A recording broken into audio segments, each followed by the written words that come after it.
இடம்பொருள் நேயர்களுக்கு வணக்கம். இந்த வீடியோல என்ன பார்க்க போறோம் அப்படின்னு பார்த்தோம்னா, துருவ் விக்ரம் இருக்கார்ல, அவரோட அடுத்த படம்ப்பா. மாரி செல்வராஜோட பண்ண போறாரு அப்படிங்கிறதுலாம் தெரியும். இந்த படத்தோட ஷூட் வந்து ஒரு 70லேருந்து 80 நாள் பிளான் பண்ணியிருக்கிறாங்க. மார்ச் 15ஆம் தேதி தூத்துக்குடியில ஸ்டார்ட் பண்ண போறாங்க அப்படிங்கிற மாரிலாம் இருக்கு.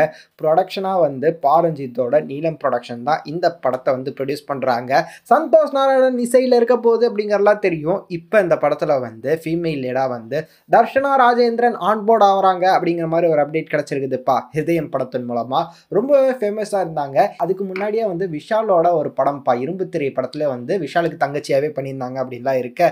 தமிழ் படங்கள்ல தான் இன்ட்ரடியூஸ் ஆனாங்க. அதுக்கப்புறமா தான் வந்து மலையாளத்தில் இன்ட்ரடியூஸ் ஆகி பெரிய பேர் கிடைச்சது ஹிருதயம் அப்படிங்கிற படத்தின் மூலமா. ஸோ இப்போ அவங்க தமிழுக்கு வராங்க மீண்டும் அப்படின்னு இருக்க. எப்படிப்பட்ட படமாக இருக்க போகுது அவங்களுக்கு இந்த படம் அப்படிங்கிறதையும், DV3 துருவ் விக்ரமோட 3வது படம் எப்படி இருக்க போகுது அப்படிங்கிறதையும் வெயிட் பண்ணி பார்த்தரலாம் அப்படிங்கிறது தான். இந்த வீடியோ பிடிச்சிருந்தா லைக் பண்ணிட்டு இந்த மாதிரி அப்டேட்ஸை நீங்கள் தொடர்ந்து பார்க்கணும் கேட்கணும் அப்படின்னு நினச்சிங்கன்னா மறக்காமல் சப்ஸ்கிரைப் பண்ணிடுங்க. அப்போ தானே நாங்கள் போகிற வீடியோஸ் உங்களுக்கு ரெகுலராக வரும்.